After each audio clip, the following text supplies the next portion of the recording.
नमस्कार दोस्तों, मैं CS कुंदन स्वागत करता हूं आप सभी का आज के इस सेशन के लिए। आज के इस सेशन में बेसिकली हम डिस्कशन करने वाले हैं कि कंपनीज एक्ट में जो एनुअल रिटर्न फाइल करने की जो प्रक्रिया है, वो एनुअल रिटर्न फाइल करते समय हमें किन किन चीज़ों का ध्यान रखना चाहिए, किसी कंपनी के लिए एनुअल रिटर्न कब फाइल किया जाता है, कौन सा इसका फॉर्म होता है, और अगर समय से हम अपना एनुअल रिटर्न फाइल नहीं करते हैं तो इसके क्या क्या कॉन्सिक्वेंसेस हो सकते हैं। तो सबसे पहले हम बात करते हैं कि एक एनुअल रिटर्न होता क्या है। तो जनरल भाषा में, अगर एक सामान्य भाषा में हम इसको परिभाषित करने की कोशिश करें तो सिंपल सी चीज़ें हैं कि जिस तरीके से आप अपने साल भर के आय व्यय का खर्चा, इनकम वगैरह के खर्चे, इनकम वगैरह या खर्चे का डिटेल जिस तरीके से इनकम टैक्स रिटर्न फाइल करके करते हैं, उसी तरीके से हर कंपनी को कंपनीज एक्ट के सेक्शन 92 के अकॉर्डिंग अपना एनुअल रिटर्न फाइल करना होता है। बेसिकली अगर हम एनुअल रिटर्न की बात करें तो एनुअल रिटर्न जस्ट एक कम्प्रीहेंसिव डॉक्यूमेंट होता है, कम्प्रीहेंसिव इन्फॉर्मेशन होता है, जिसमें कि हम कंपनी के share capital, directorship, corporate governance, इससे संबंधित चीज़ों को फाइल करते हैं रजिस्ट्रार ऑफ कंपनीज को। तो एनुअल रिटर्न जो होता है उस दो फॉर्म होते हैं इसके।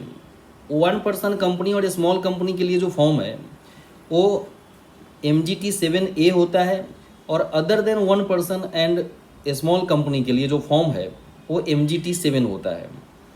तो ध्यान रखना है, इस फॉर्म समय से फाइल करना बहुत ही ज़रूरी होता है।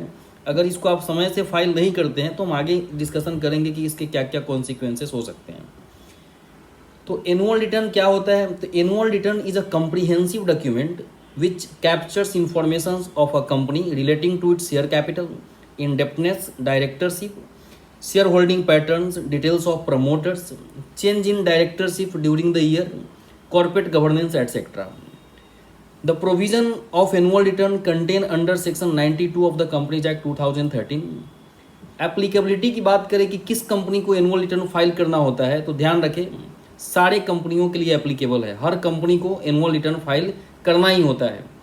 फॉर्म कौन सा होगा? जैसा कि मैंने आपको बताया, for 1% company and A small company MGT 7A, और for other than 1% company and A small company form MGT 7।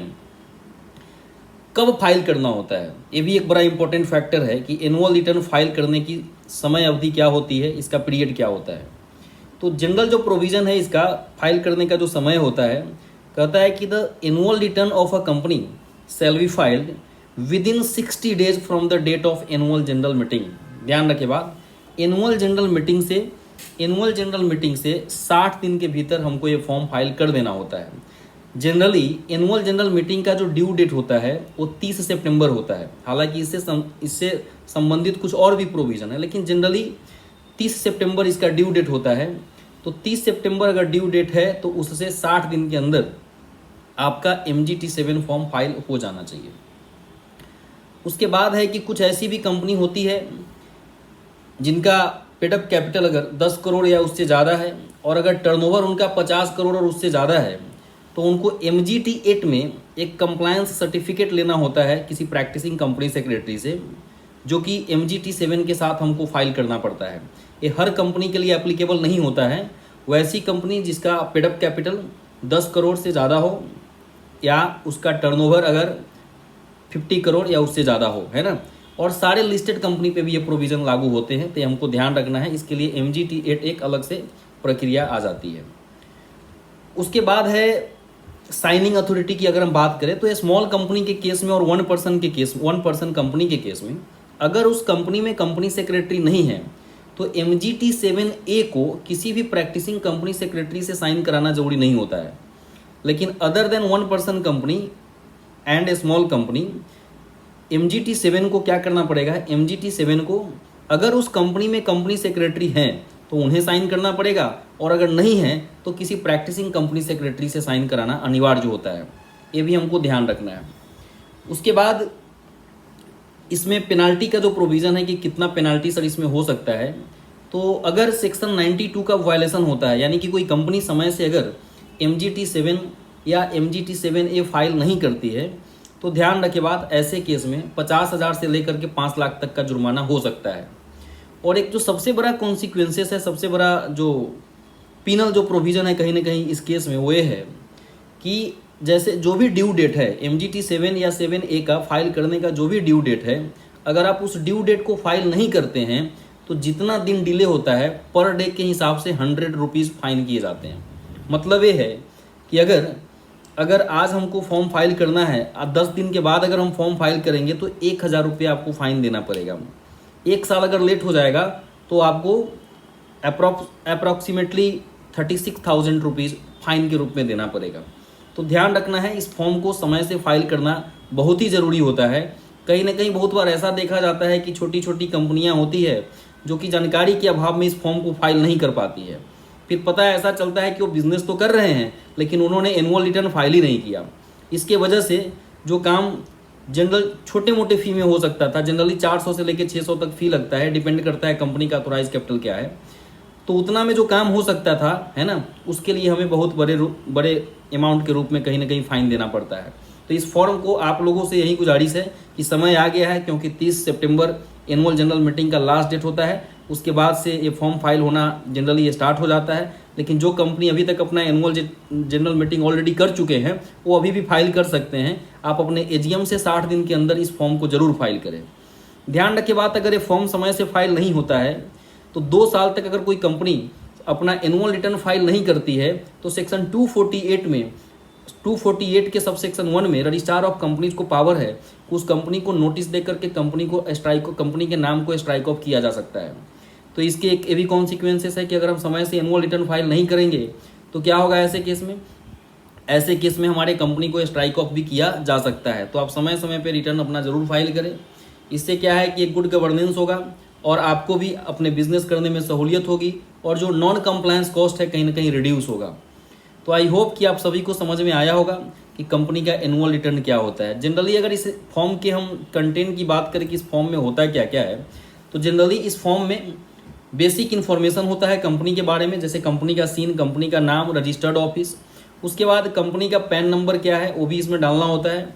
उसके बाद कंपनी का शेयर होल्डिंग पैटर्न क्या है और उस शेयर होल्डिंग पैटर्न में कंपनी का ऑथोराइज कैपिटल का डिटेल भी होता है, कंपनी का इशूड कैपिटल कितना है, कंपनी का पेड अप कैपिटल कितना है, ये तमाम सारी जानकारी रहती है। उसके बाद है कि इसमें प्रमोटर कितने लोग हैं, अदर देन प्रमोटर कितने लोग हैं, डायरेक्टर कम प्रमोटर लोग कितने लोग हैं।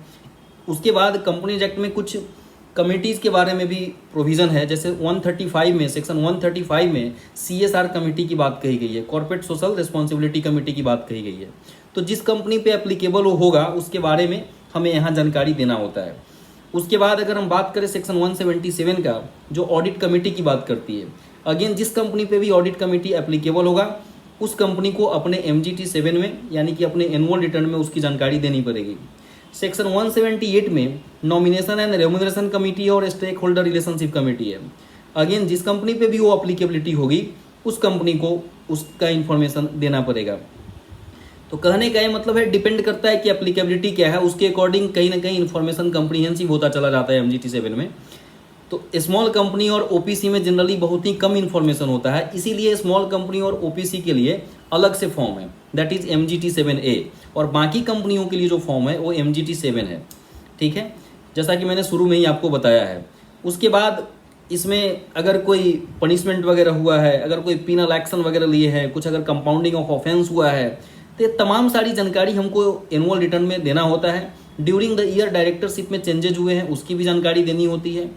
उसके बाद इस फॉर्म के साथ अटैच क्या करना पड़ता है, इस फॉर्म के साथ जो अटैचमेंट होता है वो डिटेल्स ऑफ शेयर होल्डर्स और if debenture holders if any, मतलब सारे शेयर होल्डर की कंप्लीट लिस्ट जाती है, और डिवेंचर होल्डर्स अगर हैं या अदर सिक्योरिटीज होल्डर हैं तो उनका लिस्ट चला जाता है। उसके साथ साथ इसमें डायरेक्टर्स की भी लिस्ट जाती है।